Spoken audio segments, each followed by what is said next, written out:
Welcome back to Less Than an Amateur Theologian.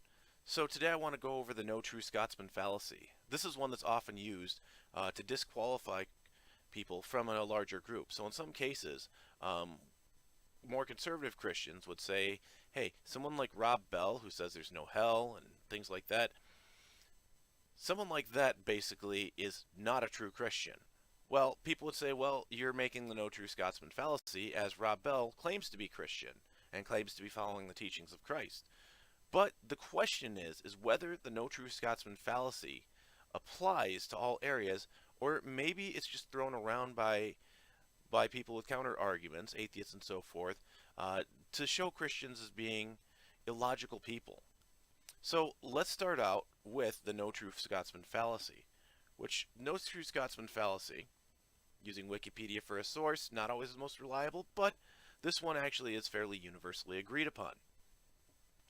To sum it up, and you can read it for yourself, pause the video if you like. To sum it up, the No True Scotsman Fallacy is a fallacy where the person is attempting to exclude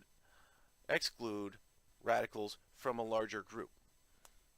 So, in the example they give below here, person A, no true Scotsman puts sugar on his porridge. Okay, person B says, my Uncle Angus puts sugar on his porridge. Person A says, but no true Scotsman puts sugar on his porridge. So what you're basically doing in this case is you're making an argument that no true Scotsman, which is your macro group, puts sugar on their porridge. So you're excluding all radicals where a person may have Scottish descent but puts sugar on their porridge. And in doing this, you're trying to exclude it, saying that that's not worthy enough of being a Scotsman. Well, person B here has come out with a, hey, here is an exception. This person meets the criteria for being a Scotsman, but puts sugar on their porridge. So then person A, who's trying to make the assertion, is reciting his original complaint, his original premise, and basically trying to remove the radical from the larger group. This is actually something that people have done. But here's the question: is this true? Is there a case where No True Scotsman is a blanket fallacy that people are throwing out to basically say you're being illogical? Let's actually think about it. If I said no true bachelor is married, by definition, I would say this is universally agreed, by definition, a bachelor would have to be a person who is not married. So you cannot have a married bachelor. It's logically incoherent. So when you have something where by definition you exclude certain people from said group, then at that point in time, when you say no true whatever, you're not committing the no true fallacy, but what you're actually doing is you're adhering to the definition set forth. So let's look at what the definition of Christian is, and I'm using Oxford for this. I'm using the Oxford English Dictionary, which says a Christian is relating to or professing Christianity or its teachings. Okay. Person receiving Christian baptism or believer in Christianity. Okay. This definition is fairly loose, but we can't always get all sources to agree. But Oxford is the one that most people will take, so here you go. But let's see what Christianity is, because it's mentioned in both. Christianity, according to Oxford, is a religion based on the person and teachings of Jesus Christ or its beliefs and practices. Now that "or" actually is an interesting conjunction there, but we'll have to look at it. We'll have to look at it a little deeper. So, based on the persons and teachings of Jesus Christ. So, if I was to say no true Christian is a murderer, basically no true Christian has a history, a consistent history of murder, that would be an accurate statement, because the person and teachings of Jesus Christ excludes murder from common practices in Christianity. There are cases in self-defense and whatnot where it can be made, but that's not murder. That's self-defense. So they also say, or its beliefs and practices, which this kind of seems weird when you look at it. Teachings of Jesus Christ, or its beliefs and practices.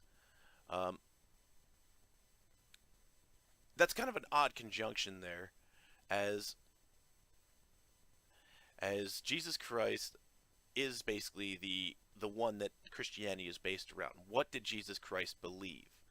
What was his teachings? What were his practices? Things like that. That's what Christianity is based around. But the or beliefs and practices, it seems kind of odd that Oxford would write something.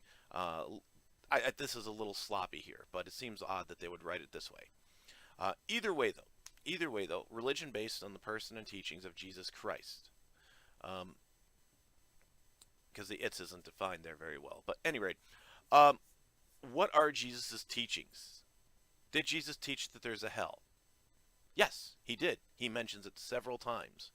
So when Rob Bell basically says that hell is this, everyone goes back to heaven, stuff like that, those are not founded in the teachings of Jesus. And therefore, when a person says, well, no true Christian believes that people are going to get out of hell free card, or no true Christian espouses the beliefs of hell that Rob Bell does, they're actually justified in saying this.